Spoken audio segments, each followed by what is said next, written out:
kasih sebelumnya saya ucapkan kepada Bapak Kepala Sekolah nih. Assalamualaikum warahmatullahi wabarakatuh. Alhamdulillahilladzi huwal ghafurul wadud dzul arsyil majid fa'alu liman yurid. Asyhadu an la ilaha illallah wahdahu la syarikalah wa asyhadu anna Muhammadan abduhu wa rasuluh. Allahumma shalli wa sallim wa barik ala hadzal nabiyil karim wa ala alihi wa sahbihi ajma'in. Bapak Ketua Yayasan beserta jajaran yang saya hormati, yang saya banggakan, Sami yang telah menajak acara ini, dan yang saya hormati Bapak Kepala Sekolah yang jadi moderator pada hari ini. Hilang bahan saya dibuatnya. Pak Kemsek ya jadi moderator. Karena sebetulnya banyak orang yang mendengar itu lebih paham daripada yang berbicara, sebetulnya itu. Cuman entah ngapa pula saya pula yang duduk di sini ya Pak ya, untuk menyampaikan ini. Mudah-mudahan Allah meridhoi apa yang kita lakukan ini dan diberikan pahala oleh Allah berlipat ganda insyaallah. Di dalam hadis dikatakan oleh Rasulullah, inna iblisa yadu'u arsyahu 'alal ma'. Sesungguhnya iblis itu meletakkan singgasananya di atas air. Summa yab'atsu saroyah. Kemudian dia sebarkan tentaranya, Pak. Fa'annahum minhu manzilatun a'zamuhum fitnah. Jadi tentara iblis yang paling hebat itu yang paling jago membuat fitnahnya. Jadi datang melapor anak buahnya tiap hari, wahai raja, aku telah berhasil membuat seorang anak durhaka kepada kedua orang tuanya. Padahal itu kan dosa besar. Tapi kata iblis, ma sona'tu syai'ah, engkau belum melakukan apa-apa. Udah sebesar itu dosa, kata iblis, engkau belum melakukan apa-apa. Datang melapor lagi, bu, aku sudah berhasil membuat seorang muslim mencuri. Kata iblis, ma sona'tu syai'ah, engkau belum melakukan apa-apa. Padahal besar dosanya. Kemudian datang lagi melapor, aku sudah berhasil membuat seorang muslim berzina. Padahal besar dosanya. Tapi tetap iblis mengatakan, ma sona'tu syai'ah, engkau belum melakukan apa-apa. Tapi ada satu iblis datang, wahai raja, aku telah berhasil membuat sepasang suami istri bercerai yang kita anggap biasa. Maka kata raja iblis ini, fayudni minhu fayaqul ni'ma anta, engkaulah pengikutku yang terbaik, silahkan duduk di dekatku dan dipasangkan mahkota di atas kepala. Makanya Provinsi Riau termasuk tertinggi di Indonesia kasus perceraian. 80%, bu, di pengadilan agama 80% itu yang minta cerai itu istri. Padahal mereka berekonomi mapan rata-rata. Bahkan ada yang punya pembantu 8, pengen cerai, Pak. Jadi pernah ditanya, kenapa ibu mau berpisah dari bapak? Ibu bakal hilang kekayaan, karena tidak ada kekayaan atas nama ibu satupun. Kata ibu ini, biarlah saya susah asal dapat suami soleh, Ustadz, daripada kaya raya tapi jauh dari Allah. Dunia ini sementara, Ustadz. Kita pengen iPhone Pro Max, bu, udah kita miliki seminggu biasa aja. Kita beli sepeda motor baru, paling kita pandang-pandang 3 hari, habis itu biasa aja. Kita beli mobil baru, kita kasih obat nyamuk seminggu, nyamuk pun tidak boleh dekat, habis itu biasa aja. Jadi dunia ini betul memang sementara. Jadi kekayaan memang baik, tetapi kekayaan yang di tangan orang-orang soleh. Sampai ibu tuh ngomong, saya dapat suami soleh, saya tinggalkan harta ini semuanya. Hampir saya daftar lagi, bu, tapi takut sama istri saya. Sampai macam itu loh, Pak, ngerinya ya, bu ya. Ternyata harta tidak mampu membuat kita bahagia apabila kita jauh dari Allah. Bahkan apa kata Dorothy Dix, bu, ini kalau secara ilmiah, banyaknya kasus berpisah itu karena kritikan pedas dari suami kepada istri. 60% yang membuat orang berpisah. Makanya kebohongan yang sangat dianjurkan adalah kebohongan antara suami ketika memuji istri, istri ketika memuji suami. Ibu kalau dapat suami jujur bu, sakit hati ibu bu. Ibu udah capek dan udah cantik kok bang, dek macam badut dek, sorry dek ya. Abang malu jalan sama. Itu tuh yang sering buat bercerai itu. Jadi makanya kebohongan yang dianjurkan itu pak. Bapak ngomong ke istri, dede, makin bertambah umur adek, makin cantik ada yang bakal tengok. Heran abang tengok adeknya. Sebanyak ini perempuan yang abang tengok, adek, belum ada yang ngalahkan adek. Walaupun bapak mau muntah ngomong tuh pak. Ibu dibelikan suami baju bu, muak ibu nengok warna itu. Ibu seolah-olah bang bahagia betul dapat tuh. Ya Allah bang, abang yang belikan ini kok tahu abang aku suka warna ini bang. Ya Allah bang. PKK bawa, gotong royong pakai, ke pasar itu juga pakai, tidur itu juga pakai. Suami udah senang pak, dia dihargai betul pemberian aku. Padahal ibu pakai itu selalu supaya cepat hancur, karena muak nengok warnanya tuh. Jadi 60% itu penyumbang. Makanya kita ini belajarlah bu ya. Kita lihat ini kisah proses percintaan Rasulullah. Awalnya Rasulullah itu tidak ada mungkin rasanya akan jadi dengan Ummul Mukminin Khadijah. Karena Ummul Mukminin Khadijah itu bu ya, dikumpulkan harta pedagang Arab baru sebanding dengan harta Ummul Mukminin Khadijah. Jadi Rasulullah tetap merasa sebagai karyawan. Nggak ada rasanya tuh bakal jadi sama Khadijah tuh nggak ada. Apa yang membuat Ummul Mukminin Khadijah tertarik dengan Rasulullah? Nah ini kita sebagai laki-laki pak yang harus mempraktekkannya. Apa pengaduan Maisarah yang menyertai perjalanan Rasulullah ke Syam? Tapi ingat bu, Maisarah ini laki-laki bukan perempuan pak. Kan dia yang menyediakan makan Rasulullah, mencuci pakaian. Jadi cerita dia sama Khadijah, Nyonya Muhammad ini berbeda dari yang lain Nyonya. Orangnya bersih. Nah, tuh ingat tuh pak, bersih kita nih pak. Ini kadang ketiak pahit, tidak mandi, pergi ngantar istri ngajar. Ini tidak sini ya. Jadi kadang ditanya bu, tidak pahit ketiak bapak? Pahit sebetulnya, tapi macam mana lah Ustaz? Dibilang nanti ngamuk lah dia. Tidak membaun itu sehari lain lah rasanya Ustaz. Nah, kalau ada terbiasa, itu takut juga kita pak. Terbiasa kita itu hati-hati. Jadi kita laki-laki ini pak mesti bersih. Apa kata Ibnu Abbas radhiyallahu an? Wahai para suami, berdandanlah kalian sebagaimana kalian ingin istri kalian berdandan untuk kalian. Bukan pakai rok lah bapak maksud saya nih, tidak pakai lipstick. Pokoknya bersih pak, wangi, nafas mesti wangi. Jadi jangan sampai kita balik ke rumah itu bau busuk. Usahakan kita selalu dalam keadaan bersih. Jadi di masa Khalifah Umar bin Khattab bu, ada seorang istri mengadu kepada Khalifah Umar. Wahai Amirul Mukminin, aku pengen cerai dari suami aku. Apa masalahnya? Ini aib, aku tidak mau cerita. Pokoknya aku pengen pisah. Kalau gitu pulang ibu dulu, tunggu nanti saya panggil lagi. Dipanggil seorang pesuruh pak, sini dulu. Ada apa Khalifah? Tahu enggak kau sama suami ibu yang datang tadi? Tahu? Kau cari suaminya bawa kemari lah. Rupa pas jumpa bu, ndak mandi-mandi rupa pak, rambut gondrong, acak-acakan, badan ndak bersih. Ditarik ya, kau dipanggil Khalifah Umar. Apa salahku? Pokoknya datang aja lah kau. Datang. Pasti tengok Khalifah Umar, parah bentuk anak nih rupanya. Aku ada tugas untuk kau. Tapi sebelumnya kau rapikan rambut kau dulu. Pergi pangkas dulu. Rapikan dulu, jenggot rapikan. Habis itu kau mandi.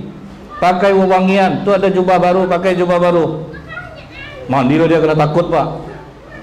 Khalifah Umar bin Khattab tuh bu ya, satu orang Umar itu banding 5 orang pak. Jadi kalau berkelahi payah orang ngalahkan dia tuh.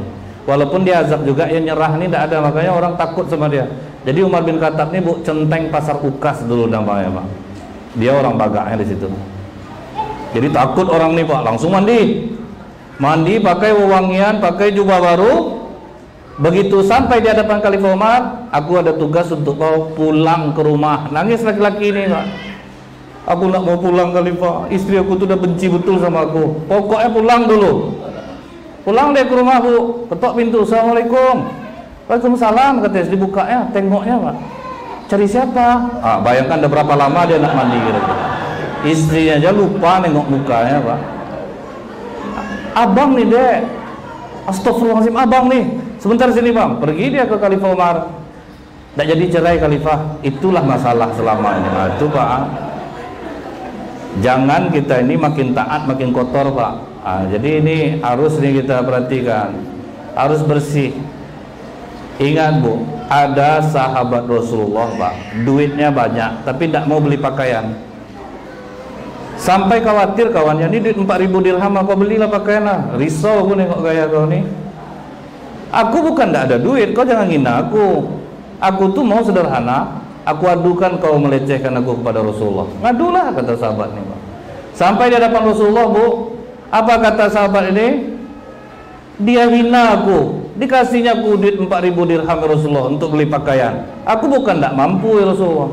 Kata Rasulullah, celaka engkau.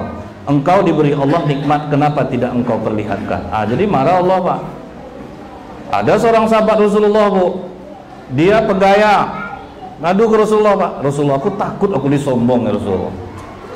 Aku tuh kalau pakai pakaian pengen tuh beda dari yang lain Rasulullah.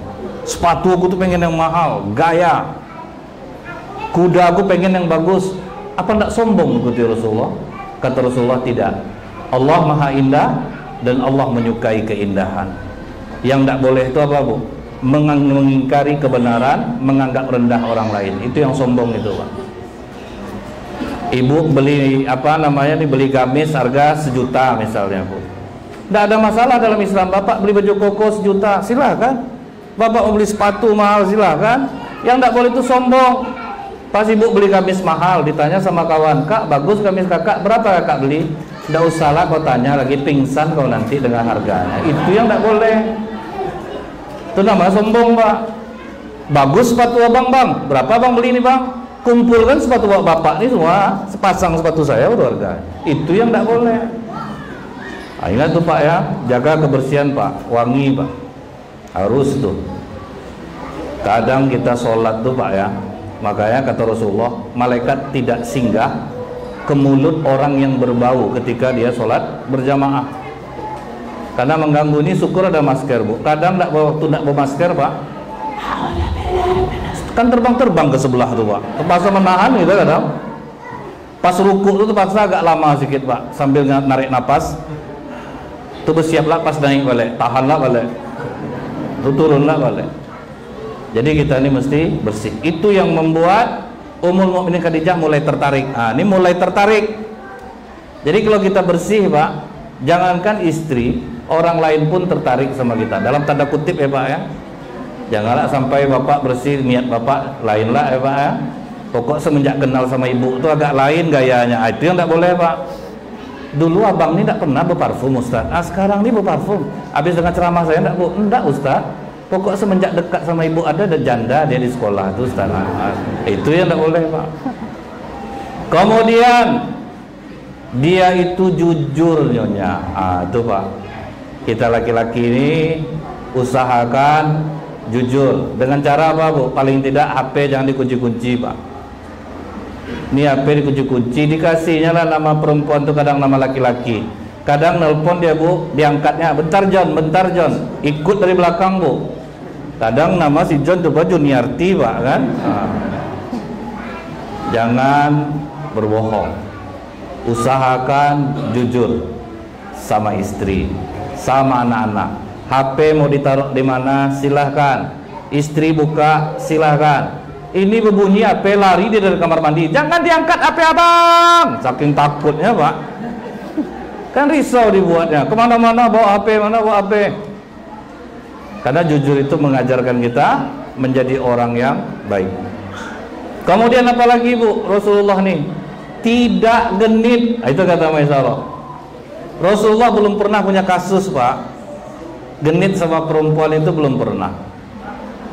Ingat ya Bu ya, kalau Nabi Musa alaihissalam, kalau kita ingat sejarahnya Pak, dia melihat anak Nabi Shu'aib kesusahan mengasih minum ternak. Itu Nabi Musa datang Pak, aku dari tadi melihat kalian berdua, kalian mau apa? Kami mau memberikan air untuk ternak kami, cuma laki-laki terlalu ramai. Ya sudah, biar aku tolong. Diangkat Nabi Musa batu, keluar air dari batu itu Pak, dikasih minum puas-puas, ditaruh lagi. Habis ditaruh, apa kata Nabi Musa? Semua sudah minum, aku akan kembali lagi ke tempat duduk. Itu laki-laki tulus Pak, tidak genit Pak. Kalau kita nolong dia, berapa nomor WA dek? Kalau ada apa-apa telepon aja abang nih kalau nolong nih dek, suka betul lah bang. Laki-laki itu bu, nggak ada miang rata-rata. Apa tahu miang pak? Ada dulu bu di daerah Pandau namanya Pekanbaru, anak gadis jual bubur ayam, seramai-ramai bapak duduk situ pak. Sampai heran saya asal balik ceramah subuh, sejak kapan lah tuh atuk nih suka bubur ayam tiap hari. Tapi entah mengapa anak perempuan itu mungkin menikah, emaknya sekarang yang duduk di situ pak, sepi bu. Itu susahnya kita laki-laki ini pak. Jadi Rasulullah itu tidak pernah terkasus masalah kegenitan sama lawan jenis, itu tidak pernah.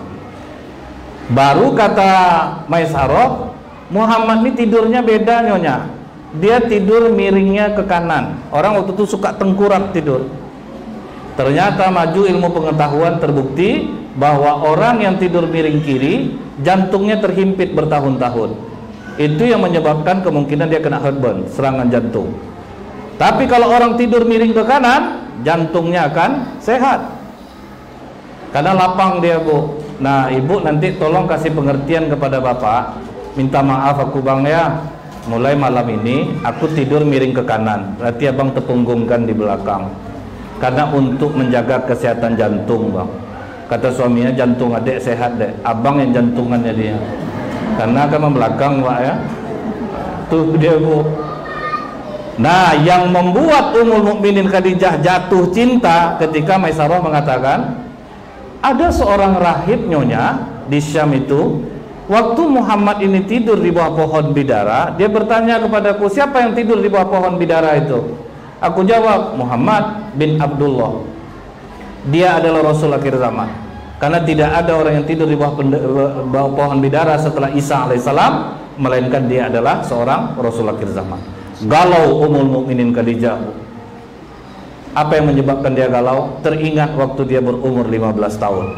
Waktu sedang ngumpul-ngumpul sama kawan-kawannya, sama-sama gadis, datang seorang Yahudi. Hei gadis Mekah, sudah terbit bintang dari arah timur. Tidak lama lagi akan turun Rasul akhir zaman dari kaum kalian, dan salah satu dari kalian akan menjadi istrinya.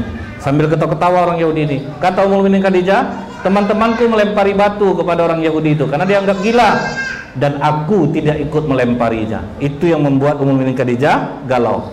Apakah Muhammad orangnya ataukah aku istrinya? Itu yang membuat galau itu pak. Pergilah Ummul Mukminin Khadijah ke rumah Waraqah bin Naufal, sepupunya.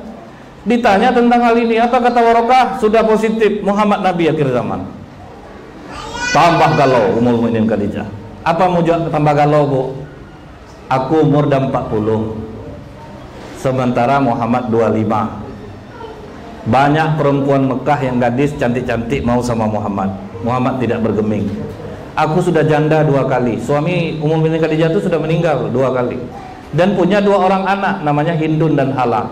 Apa mungkin perempuan sebaya aku ini bisa tertarik Muhammad dengan aku? Nah disimpan ini oleh Ummul Mukminin Khadijah, disimpan. Dan Ummul Mukminin Khadijah punya sahabat namanya Nafisah binti Munyah. Jadi ingat bu, ibu boleh punya banyak kawan, tapi usahakan punya satu aja orang sahabat untuk tempat kita menceritakan sesuatu kepadanya, terutama yang betul-betul ngerti lah sama kita. Jadi Nafisah ini waktu jumpa, heran dia nengok wajah Ummul Mukminin Khadijah. Khadijah, kau punya masalah ya? Enggak, aku biasa aja. Ngaku aja lah Khadijah, masa kau enggak mau cerita sama aku? Udahlah Nafisah, jangan ganggu aku. Aku nggak ada apa-apa kok.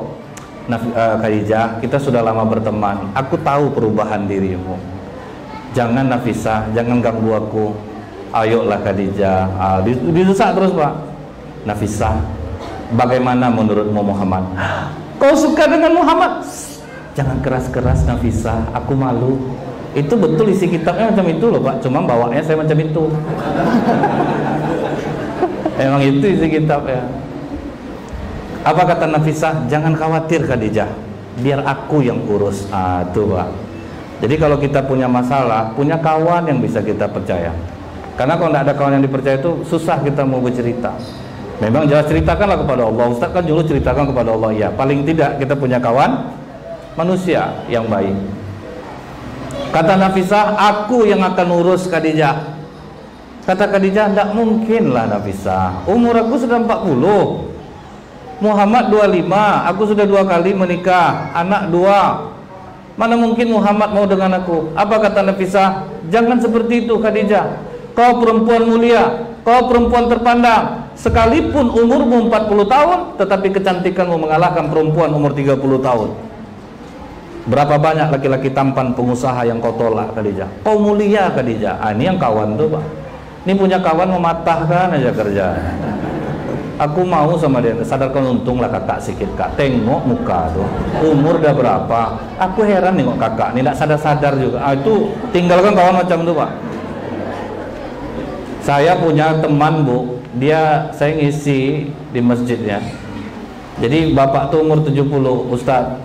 Saya suka dengan anak gadis umur 16 tahun Ustaz, tapi saya udah tua, umur udah 70-an Ustaz.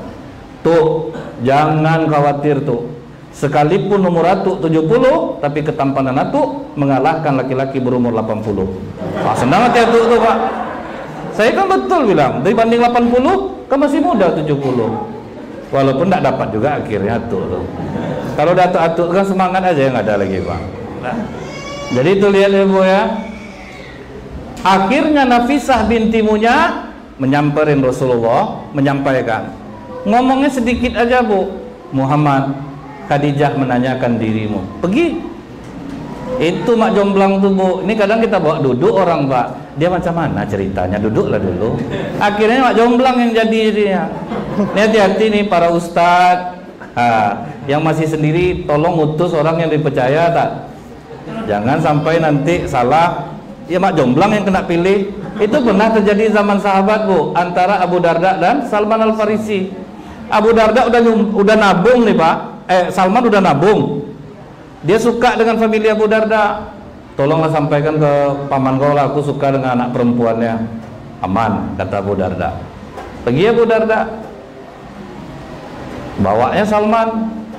Setelah ditanyakan, paman aku kemari.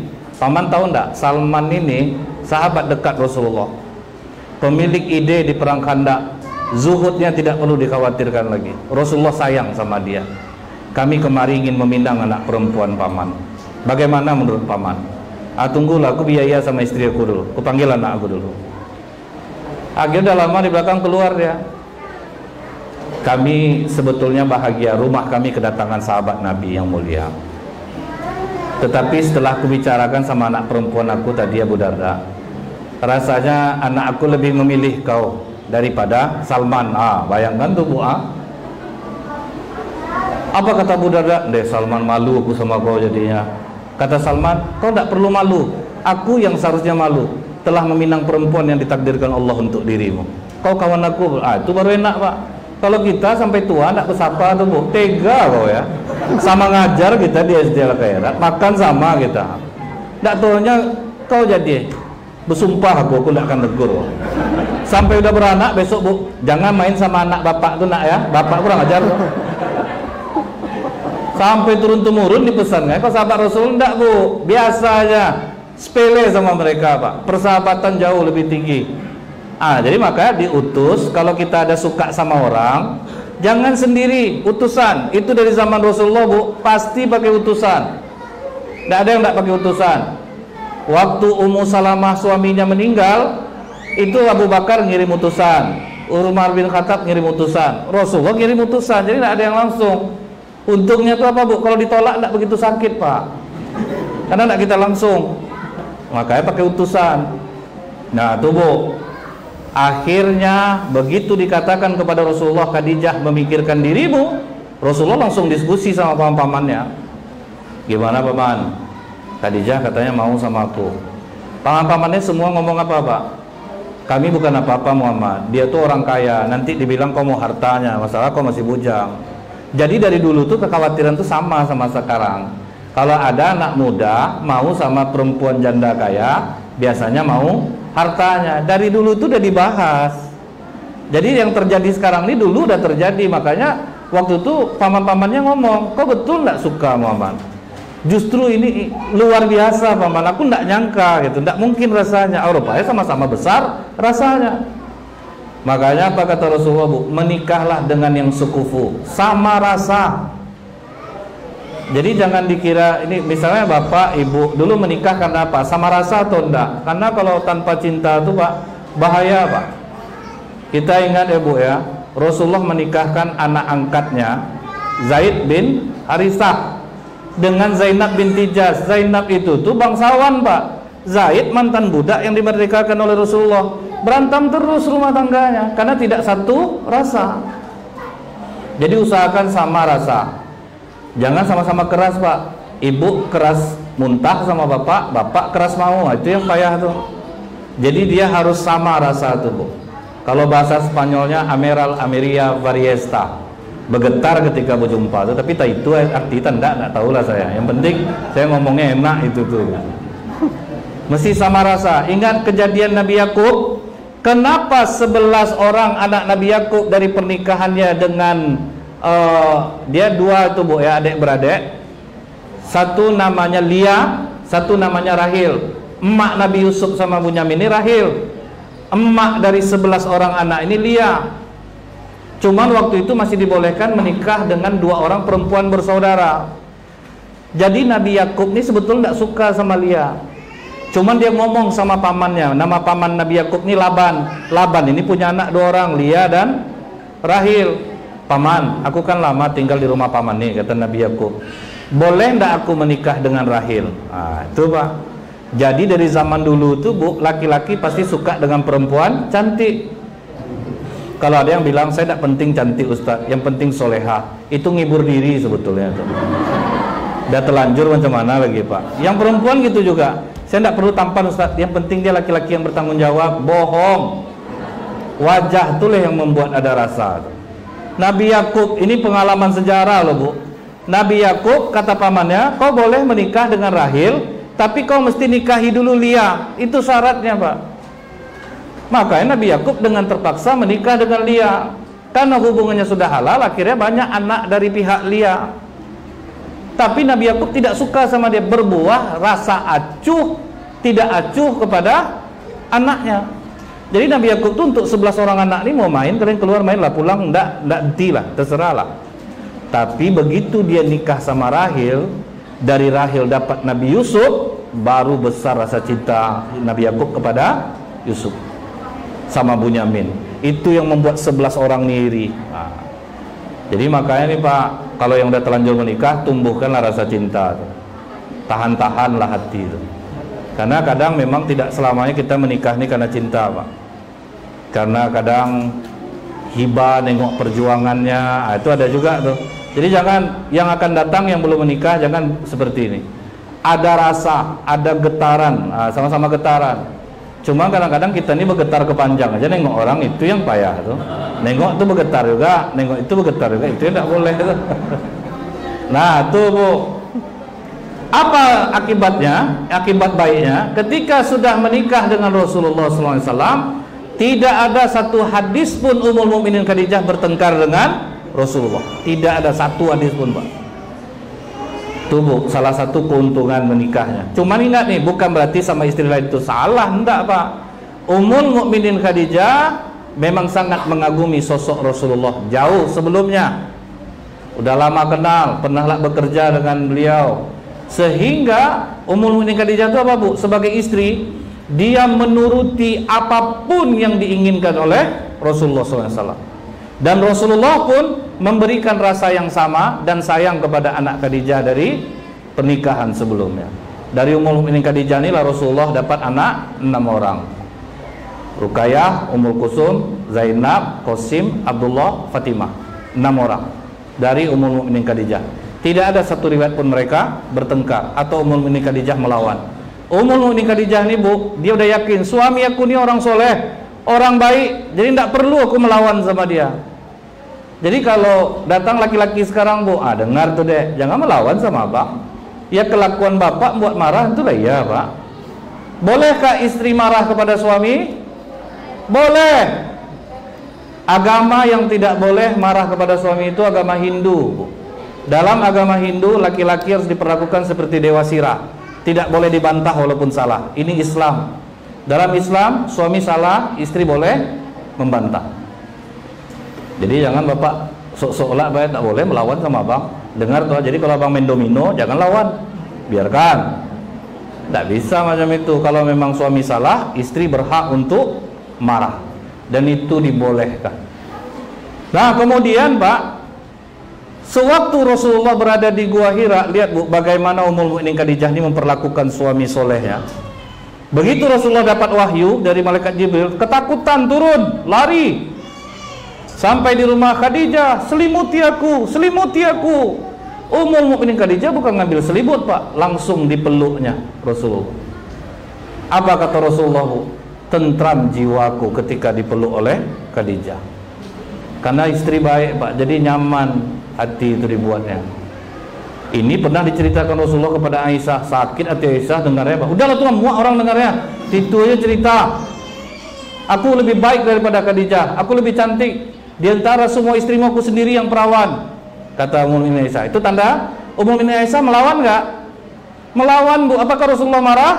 Tidak. Rasulullah cuma bilang ini, tutup mulutmu Aisyah. Tidak ada satupun di antara kalian yang lebih baik daripada Khadijah. Nah, tetap dibela Pak. Walaupun istri udah meninggal Bu, tetap dibela. Bapak mati, istri pertama nikah lagi, azab lah yang meninggal tuh kena buruk-buruk kan.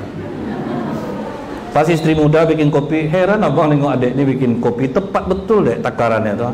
Tidak sama mendiang kakak, kadang terpahit mual perut abang ini. Batuk-batuk mayat istrinya, ruhnya dalam, habis diburuk.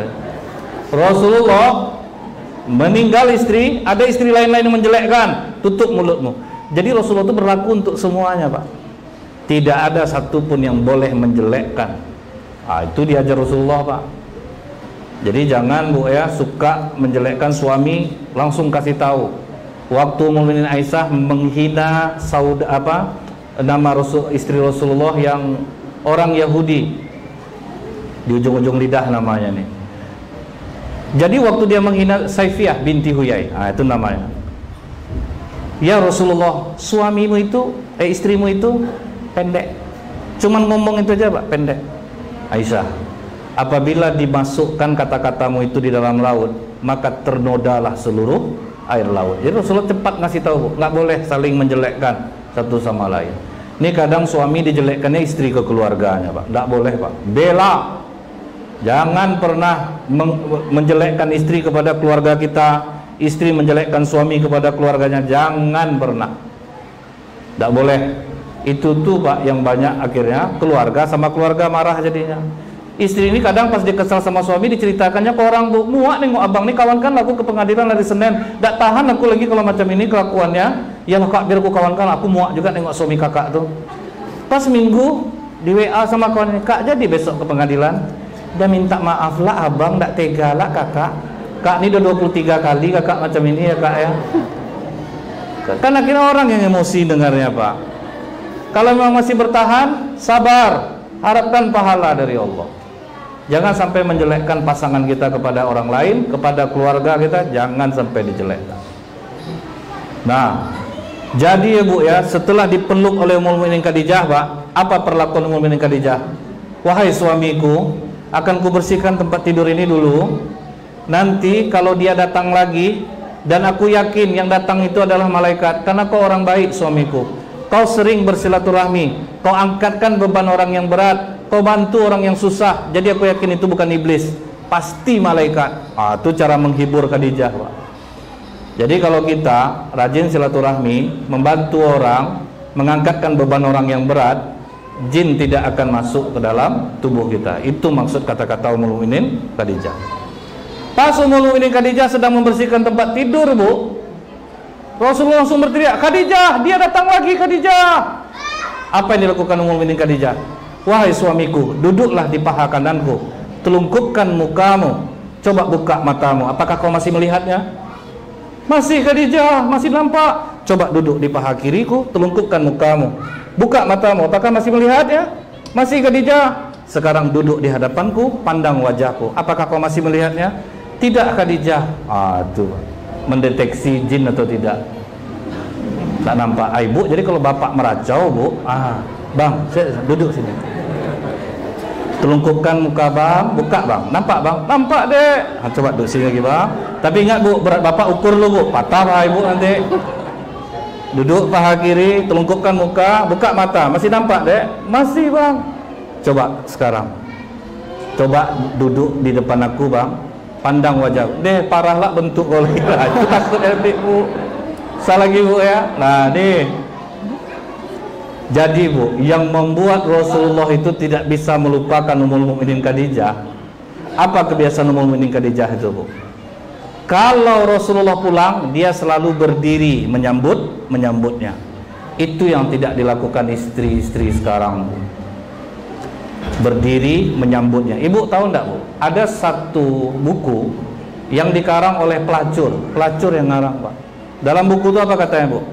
Kenapa suami kalian tertarik kepada kami, padahal wajah kalian lebih cantik daripada kami? Kami memberikan penghargaan kepada suami kalian yang dia tidak dapatkan di rumah. Salah satunya apa bu? Penyambutan.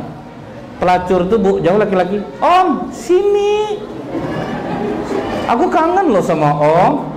Apa ndak tegini-gini duit om itu dibuatnya pak? Istri tidak pernah menggitukan ya bu. Baru pulang apa? Periksa. Ada bawa duit enggak? Enggak bawa duit, jangan pulang abang. Belang makan banyak, ngasih belanja sedikit, itu yang payah tuh pak. Jadi itu bu, sambut bu suami itu kalau pulang. Tapi kalau yang udah terlanjur, enggak usah nih diamalkan. Terkejut bapak nanti, tutup pulang pengajian nih pak. Pulang suami, abang, ya Allah ninggalkan perangai istri aku nampaknya. Tak pernah macam ini, ya, itu takutnya nanti bu. Bagi yang belum menikah, amalkanlah ini. Jadi ada satu murid saya pak, dia sekarang menikah dengan ulama besar di Indonesia ini.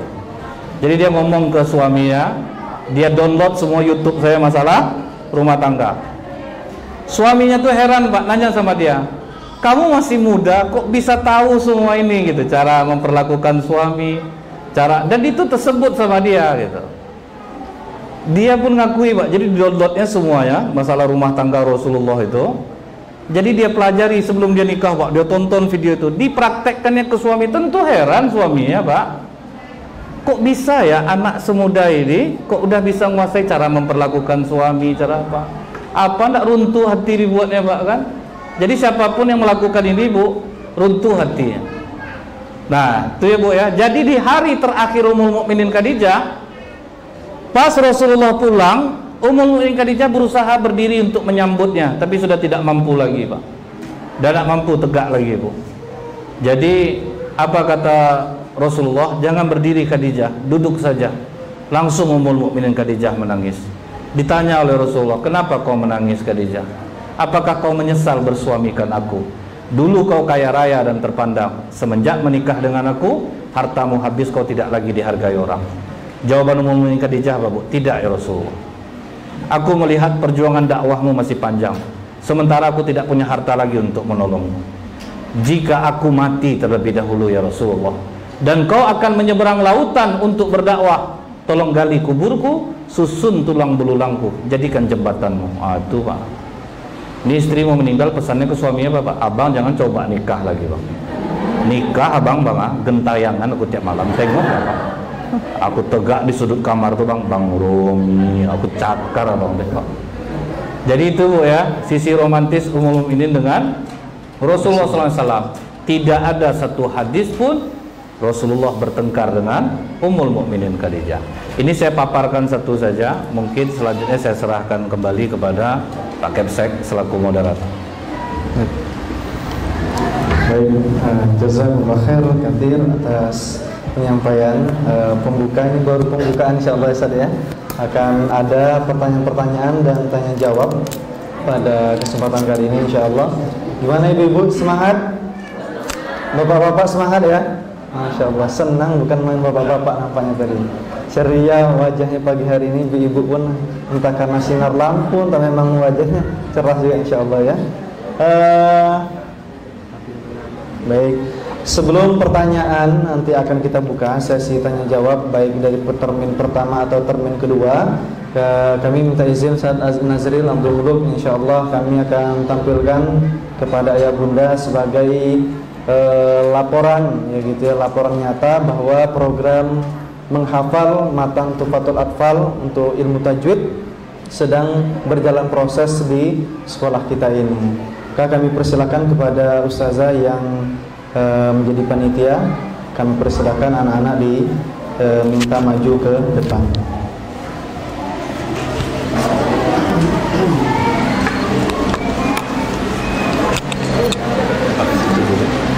Sini aja Pak.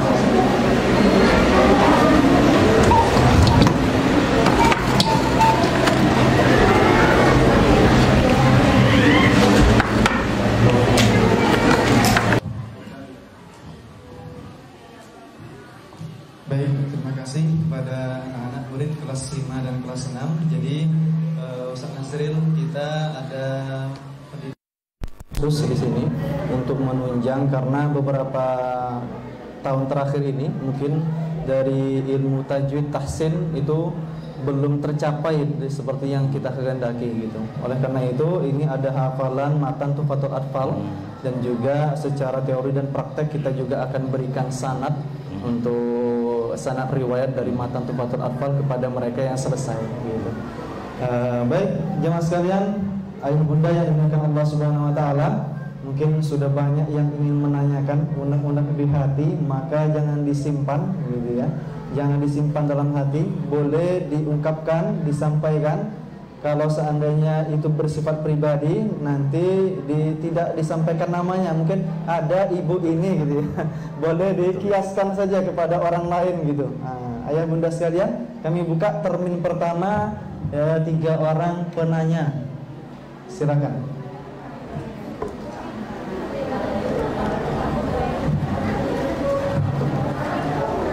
Sudah ada yang catat di tulisan, boleh menyerahkan kepada kami.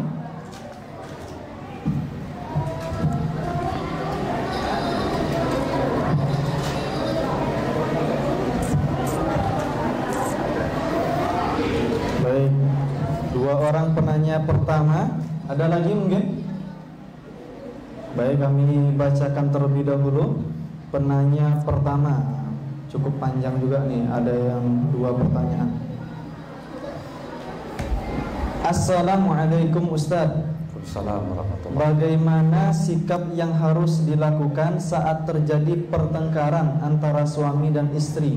Mohon penjelasannya Ustaz. Wassalamualaikum warahmatullahi wabarakatuh. Wassalamualaikum. Ketika Rasulullah SAW bertengkar dengan Ummul Mukminin Aisyah, ini hadis yang pertama. Jadi ketika waktu itu Ummul Mukminin Aisyah meninggi, maka kata Rasulullah, wahai Aisyah, aku merasakan ada iblis di dalam dirimu. Apakah juga ada dalam dirimu ya Rasulullah? Ada, tetapi Allah membantu aku untuk mengalahkannya. Nah, di dalam riwayat yang lain, ketika ada 2 orang yang sedang bertengkar, maka kata Rasulullah, aku tahu kalimat yang bisa memadamkan pertengkaran mereka. Apa itu ya Rasulullah? Bacalah a'udzubillahi minasyaitonirrajim. Yang ketiga, apa kata Rasulullah? Kalau kita marah dalam keadaan berdiri, maka bawa duduk. Kalau marah masih dalam keadaan duduk, bawa berbaring. Kalau tidak bisa, bawa beruduk. Karena iblis dari api, padamkan dia dengan air. Jadi apa kata Rasulullah itu ketika ditanya oleh sahabat, ya Rasulullah, tunjukkan kami amalan yang ringan bisa mengantarkan kami ke surga. Kata Rasulullah, la taghdab, jangan marah. Tapi kadang kita udah bertengkar, udah saya baca auzubillahi minasyaitonirrajim tuh Ustaz, enggak mau juga. Jangan di depan suami ibu ngomong itu, ngamuklah dia. Pas sedang bertengkar, auzubillahi minasyaitonir. Itu ngamuk suaminya, Pak. Kata adik enggak tahu abang arti itu, abang setan kan? Itu menjadi dia. Makanya meredam pertengkaran itu, habis kita baca auzubillahi minasyaitonirrajim, pas posisi berdiri bawa duduk sambil baca itu terus. Masih panas juga rasanya, pergi ke belakang bawa beruduk, bawa sholat 2 rakaat. Tapi jangan memikirkan bahan itu pula apa ya untuk melawannya lagi ya. Aku tidak suka, itu yang tidak boleh itu. Baik bagi para bapak, ibu, amalkanlah ini supaya sama-sama ngamalkannya Pak. Tapi kalau dalam ilmu sosiologi Bu, psikologi, kalau orang marah sama kita, diam sampai dia berhenti. Setelah dia ngerocos, diam dia, tunggu sampai 45 detik baru jawab. Biasa langsung down tuh Pak. Kebanyakan pertengkar itu terjadi baru dia ngomong baru, "Dek, abang ada rasa ngasih duit ke adek ini berlebih, ngapa kok kurang terus?" Bang, tutup mulut abang ya. Pergi abang ke pasar tuh tanya abang, tentu naik jadinya Pak. Biarkan dia ngomong dulu Bu. Setelah itu udah di ujung dia, diam dia. Hitung dalam hati, jangan di depan dia. 1, 2. Diam selama 45 detik baru jawab. Itu biasanya langsung turun dia, karena ada jeda di sana. Mungkin itu caranya meredam pertengkaran. Baik, sudah bisa terjawab atau mungkin ada pertanyaan lanjutan? Sudah ya, insya Allah ya. Berarti untuk membaca ta'awudz itu menjadi suatu kebiasaan dalam rumah tangga, tapi jangan di depan pasangan kata Ustaz. Depan pasangan. Tersinggung tidak? Singgung nanti. Baik. Kemudian dengan cara kalau sedang berdiri, duduk, kemudian tak sanggup juga berbaring, atau kemudian berwudu untuk memadamkan api amarah yang terjadi dalam hati masing-masing pasangan. Pertanyaan yang kedua, Assalamualaikum warahmatullahi wabarakatuh. Waalaikumsalam. Kita selalu mendengar bahwa istri milik suami dan suami itu adalah milik ibunya. Pertanyaannya, suami milik ibunya itu dalam pandangan Islam itu maksudnya seperti apa Ustaz? Pertanyaan yang kedua, bagaimana cara kita menghadapi mertua yang toksik terhadap anaknya? Toksiknya apa ya Bu? Racun. Racun ya? Oh iya. Baik, sekian, terima kasih Ustaz. Assalamualaikum warahmatullahi wabarakatuh. Baik.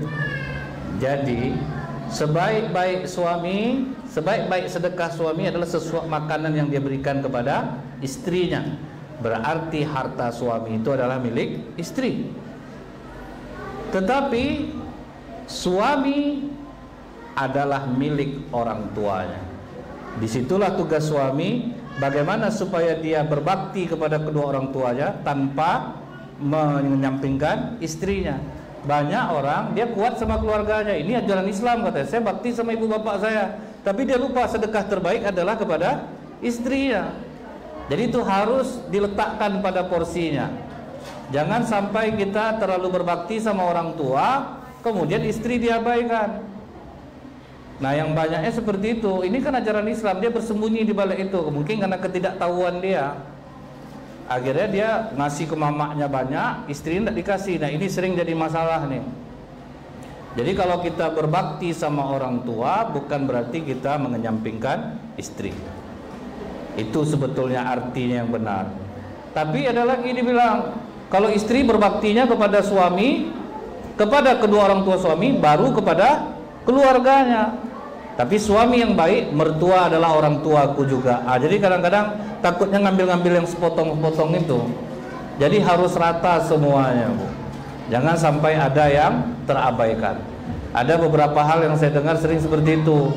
Ada yang terlalu kuat sama istri, ke orang tua enggak, itu lebih parah lagi. Karena kalau surga di bawah telapak kaki ibu, pintu tengah surga itu adalah ayah. Jadi ingat di zaman Rasulullah, Bu, ada perempuan yang dipesankan oleh suaminya, "Dek, selama abang bepergian jangan tinggalkan rumah." Rupanya pas suaminya pergi, orang tua perempuan ini sakit. Datang utusan keluarganya, "Orang tua kau sakit, jenguklah. Maaf aku tidak bisa pergi karena pesan suamiku, aku tidak boleh meninggalkan rumah." Dasar anak durhaka, orang tua sakit tidak dijenguk, suami yang kau dengarkan. "Maaf aku tidak mau meninggalkan rumah." Akhirnya orang tuanya meninggal, datang lagi utusan keluarga, "Tuh orang tua kau udah meninggal, datanglah, suamiku belum pulang." Akhirnya begitu suaminya pulang, nangis dia, "Bang, tolong tanya ke Rasulullah, durhakakah aku sebagai anak?" Pas ditanya ke Rasulullah, apa jawab Rasulullah? "Tidak, justru diampuni dosa orang tua istrimu karena bakti istrimu kepada dirimu." Jadi makanya hati-hati mencari pasangan nih, Bu.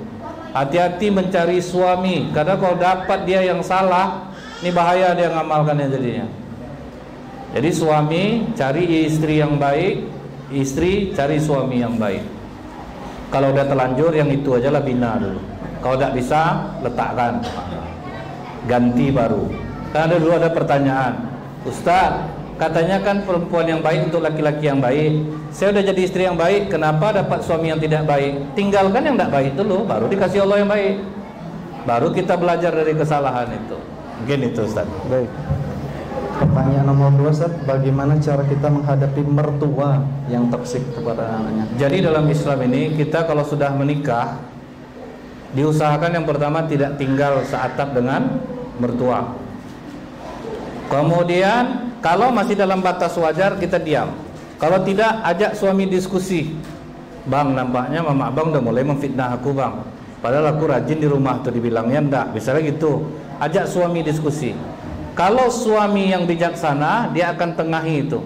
Tapi kalau suami yang tidak bijaksana, dia akan bela emaknya. Nah ini yang kita kadang-kadang yang sulit itu jadinya.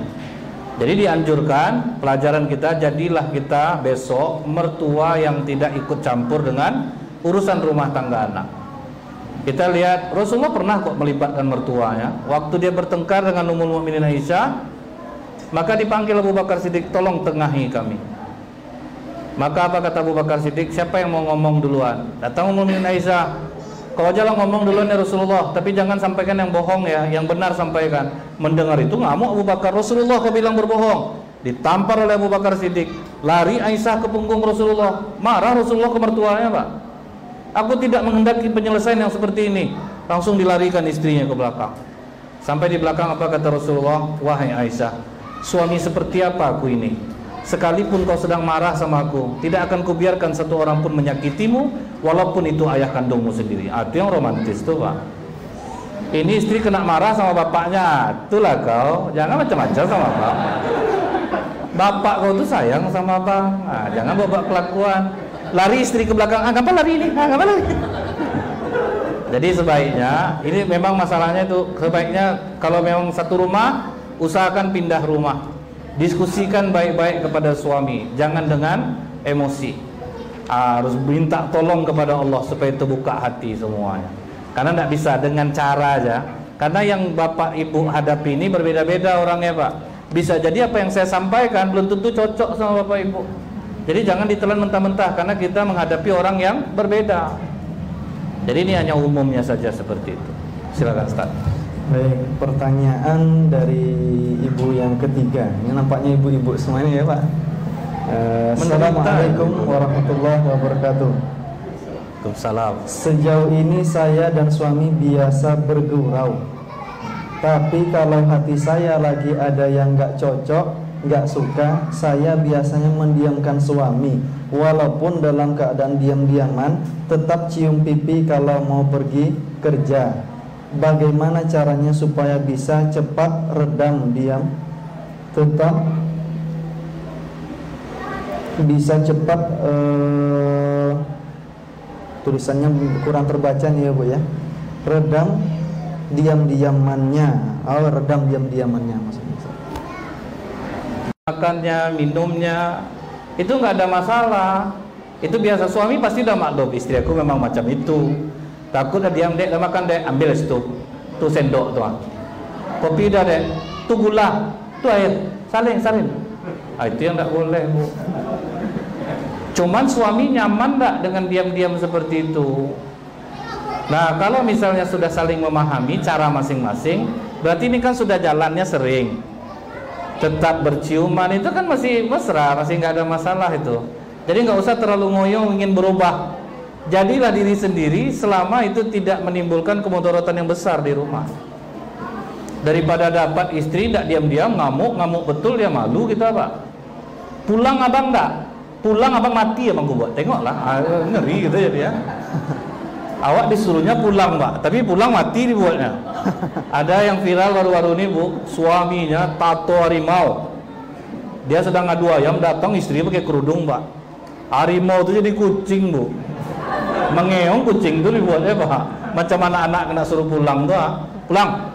Pulang itu suami yang bagus. Walaupun di depan orang begitukan istri. Saya salut Pak tengok suami macam itu.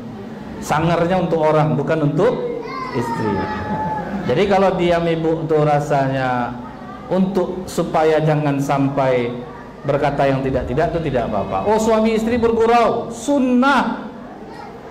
Makanya Bu ya, apa kata Rasulullah? 3 permainan yang tidak terlarang: memanah, berkuda, bercanda suami istri.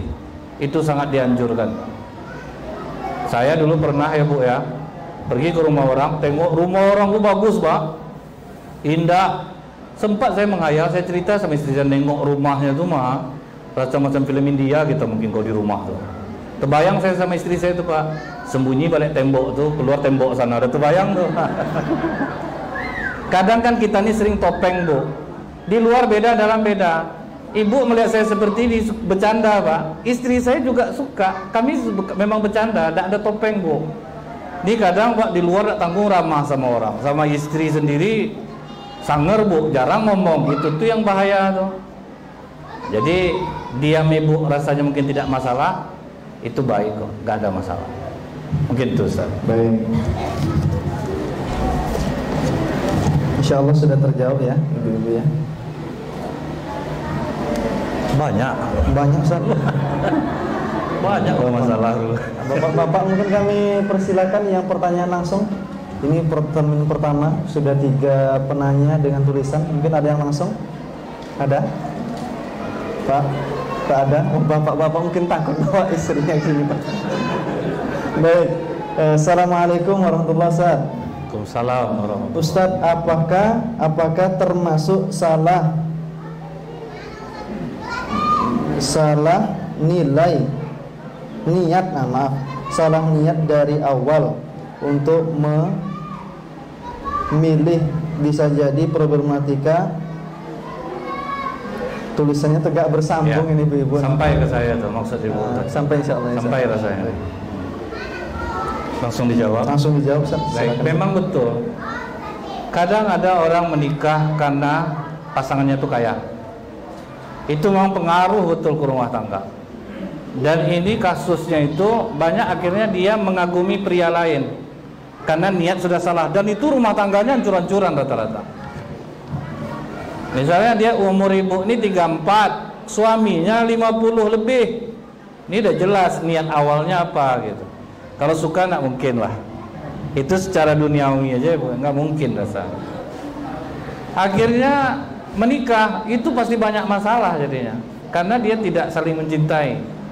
Dia hanya butuh harta. Itu tuh rata-rata hancur rumah tangganya. Banyak masalah, terlalu berat kita membayar rumah tangga yang seperti itu. Terlalu berat, banyak betul masalahnya. Dan tidak akan ada penyelesaian. Nah itu yang ngeri itu. Gimana pun solusinya nggak akan keluar karena niat dari awal itu udah salah. Kecuali ada anak yang viral itu Bu, anak gadis karena keluarganya banyak utang, akhirnya dijodohkannya sama kakek-kakek yang kaya di desanya itu. Dan perempuan itu jujur, saya nggak terima, sampai nangis saya.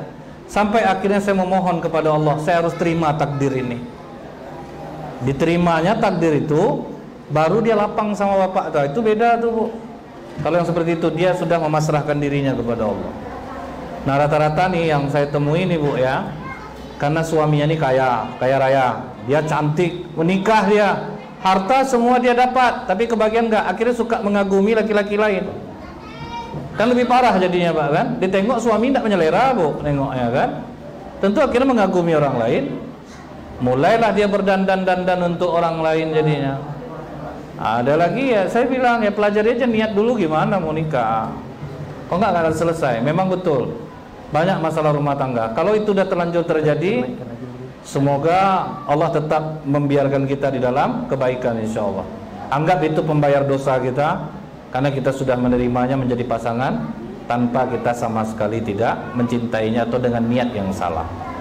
Mungkin itu Ustaz. Nanti mic-nya agak didekatkan lagi Ustaz. Oke. Baik, pertanyaan selanjutnya semoga terjawab pertanyaan tadi. Assalamualaikum Ustaz, bagaimana cara mengatasi suami yang tidak satu pendapat dengan kita Ustaz? Jazakumullah khair. Ini memang sering terjadi ya Bu ya. Suami beda pendapat sama istri. Ingat, laki-laki ini Bu, fitrahnya dia sombong.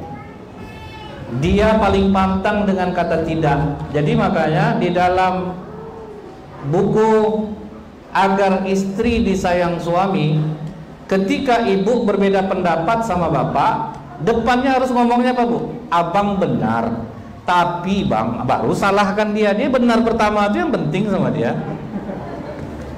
Ini enggak Bu, berbeda. Udahlah abang salah, bodoh, melawan pula. Itu tambah jadi dia Bu. Laki-laki itu fitrahnya sombong, makanya kalimatnya harus seperti itu. Ibu beda pendapat sama suami, pokoknya jangan di depan itu penting. Abang betul bang, tapi bang, baru ibu salahkan dia tidak terasa lagi itu. Itu memang cara yang jitu. Baik bapak gitu juga. Kalau berbeda pendapat sama istri, adik itu benar deh. Tapi gini deh, jadi orang tidak ada merasa dia dianggap bodoh. Itu yang harus kita perhatikan. Cara kita mengeluarkannya aja, Bu. Itu yang harus kita perhatikan.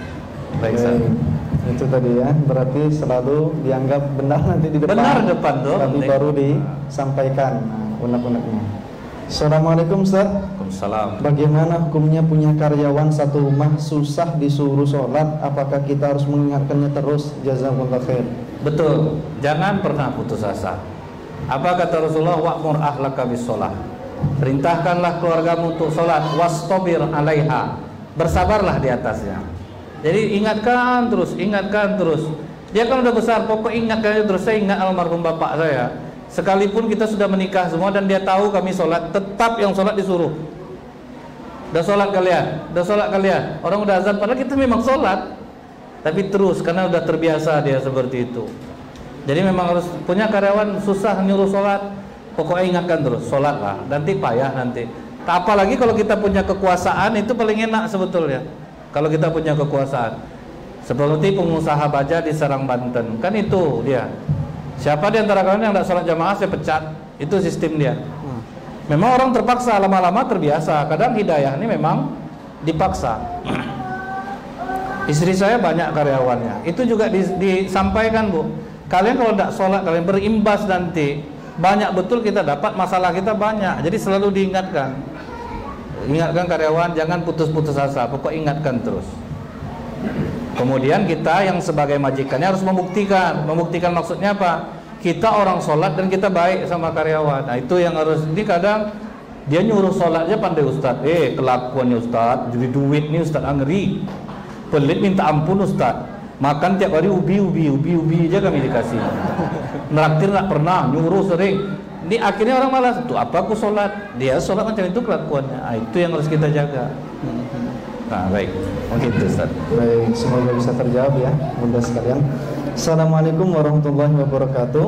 Waalaikumsalam. Ustadz, bagaimana cara kita menghadapi suami yang sedang apa senang ini memarahi anak? Istri mesti diam.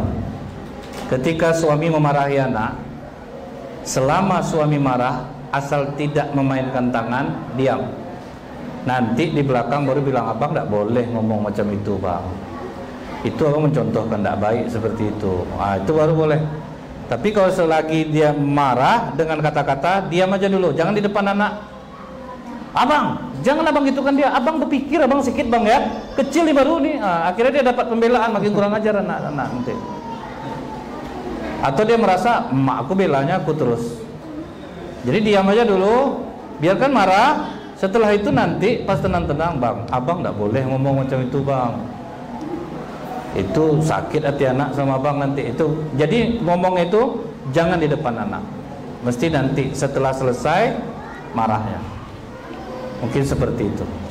Baik, terima kasih Ustaz. Assalamualaikum warahmatullahi wabarakatuh. Waalaikumsalam. Bagaimana sikap kita kalau suami pelit sama istri, Ustaz? Kasihan betul ini. Jadi Bu, pernah ada seorang istri ngadu ke Rasulullah. Ya Rasulullah, suamiku pelit. Ini bukan ada kejadian Bu. Apa kata Rasulullah Bu? Ambillah dari dalam sakunya, tetapi jangan banyak-banyak. Jadi istri halal mengambil uang suami yang suaminya pelit. Carilah nanti di bawah bantal Bu. Saya nyuruh, ambil. Ada ibu jumpa di jaket, ambil. Dulu ada suami ibu, dia nanya, saya bendahara di kantor Ustadz, saya sering bawa duit pulang. Cuman akhir-akhir ini uang saya sering hilang. Ditanya sama Ustadz nih, uang kantor yang bapak bawa pulang ada yang hilang nggak? Enggak, berarti bapak pelit. Halal istri bapak curi duit bapak. Kecuali duit kantor itu yang dicuri istrinya, baru salah istri. Yang dicuri duit suaminya, berarti suaminya pelit. Jadi balik dari sini Bu, ambillah Bu. Kalau suami pelit boleh diambil uangnya, halal. karena itu milik istri. Oke Bu ya. Dari sini Bu, nah balik ke sini nanti carilah. Masya Allah, ini ibu-ibu senang senyumnya di belakang. Ada ancang-ancang nampak Ustaz. Wah, ini udah tahu nampaknya. Sering nampak di lemari, di bawah bantal, di bawah kasur. Ambil. Digeledah nanti sama ibu-ibu nih. Tapi mohon tuh ibu-ibu jangan secara sporadis, pelan-pelan deh. Santai-santai ngambilnya Bu ya. Jangan banyak betul. Saya kena nanti. Nah, baik. Pertanyaan selanjutnya, Ustaz. Bismillah, Assalamualaikum Ustadz, bagaimana menyikapi suami yang hobi main game? Wassalamualaikum warahmatullahi wabarakatuh. Ini yang memang kadang-kadang game ini bukan saja menyerang anak-anak.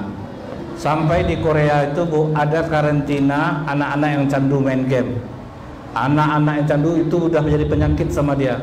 Jadi usahakan Pak, kita sebagai suami ini jauhkanlah main game itu. Ada hak istri kita, ada hak anak kita. Sedangkan tidak usah main game lagi ya. Bapak terlalu taat aja ibadah di rumah pun tidak boleh. Ingat ketika Salman Al-Farisi datang ke rumah Abu Darda, karena mereka ini dipersaudarakan Rasulullah Bu. Rasulullah risau, kenapa istrinya tidak dandan padahal suaminya ada di rumah. Kata istri Abu Darda, suamiku tidak membutuhkan ranjang pengantin ya Rasulullah. Kenapa? Dia ada disentuhnya istrinya, dia sibuk ibadah, puasa, sholat. Marah Rasulullah Bu. Jadi pas Salman datang, pas dia mau puasa, kata Salman, aku ada di rumah nih. Masak puasa, kalau makanlah kita sama-sama. Akhirnya makan dia. Dia mau bangun tahajud tengah malam, tidurlah dulu, sepertiga malam nanti baru bangun. Kok ganggu aku ibadah? Aku mau ibadah dengan tenang. Kau harus berpikirlah, keluarga kau ada hak, tamu ada hak. Jangan semua kau ibadah seperti ini. Sedangkan yang bagus saja dilarang loh Pak, terlalu. Apalagi main game. Jadi usahakan kalau udah di rumah itu, kalau memang tidak ada pembicaraan sama istri, sama-sama megang HP, oke. Cuman kalau game ini hati-hatilah. Tolong dikira-kira betul. Saya tidak melarangnya karena memang itu enak, karena kita tidak di posisi itu. Itu hobi kadang-kadang. Cuman tolong jaga perasaan istri, jangan sampai dia terabaikan. Jadi kalau udah terlalu sering, tidak bisa dikomunikasikan, coba mungkin dengan cara yang lain yang lebih ekstrim. Pisah kamar dulu, biar dia main game. Rupa sama senang hatinya Ustaz. Itu yang takutnya tidak kuat mempraktekkannya nanti kan. Sabar-sabar dulu. Mohon kepada Allah. Karena memang tidak ada semua masalah kita ini secara solusi dunia nih, tetap minta tolongnya harus kepada Allah. Mungkin itu Ustaz. Baik, terima kasih Ustaz. Nah, jadi Bunda tadi ya, pertanyaan semoga bisa terjawab. Assalamualaikum Ustaz. Jika istri merasa tidak nyaman tinggal satu atap sama mertua, istri minta kepada suami untuk mengontrak rumah atau mandiri. Tapi suami diancam oleh ibunya. Ucapan ibunya, aku tidak akan pernah ridho jika kamu pergi dari rumah ini, dan kau akan menjadi anak yang durhaka, lebih memilih istrimu. Sang suami dilema, harus memilih atau bersikap seperti apa Ustaz? Taat kepada orang tua itu selama tidak bermaksiat kepada Allah. Jadi kalau misalnya rasanya kita tinggal di rumah mertua itu banyak keterbatasan, orang tua terlalu mengekang anak laki-lakinya, tetap dia berkata dengan baik dan tetap meninggalkan orang tuanya, tidak terhitung anak yang durhaka. Sama seperti kejadian Sa'ad bin Abi Waqqas ketika masuk Islam. Apa kata ibunya? Kalau tidak kau tinggalkan agama Muhammad ini, ibu tidak akan makan-makan sampai ibu mati. Sa'ad bin Abi Waqqas jawabnya ramah, ibu, sekalipun ibu memiliki nyawa 100, kemudian nyawa ibu ini meninggalkan ibu satu-satu, aku tidak akan tinggalkan agama ini Bu. Itu yang membuat kalah ibunya. Melawan jangan, maaf ya Maya, kami pindah. Kami tidak durhaka sama mama, kami jenguk mama sini kok. Minta maaf ya Maya. Tetap ramah. Tidak berlaku itu menjadi anak yang durhaka kalau kejadiannya seperti ini. Jadi support suami, tidak apa-apa pindah, tapi jangan melawan ke orang tua. Tetap berkata dengan baik. Mungkin itulah. Baik, jazakallah khair. Ini pertanyaan dari kertas yang terakhir ya. Kami buka mungkin termin kedua pertanyaan, baik secara langsung ataupun tertulis.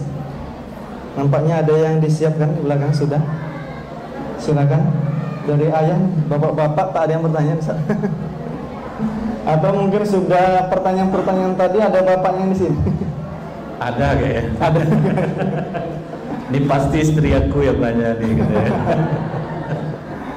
Baik, silakan Bunda sekalian. Ada yang ingin bertanya? Kami berikan kesempatan. Bapak-bapak, silakan.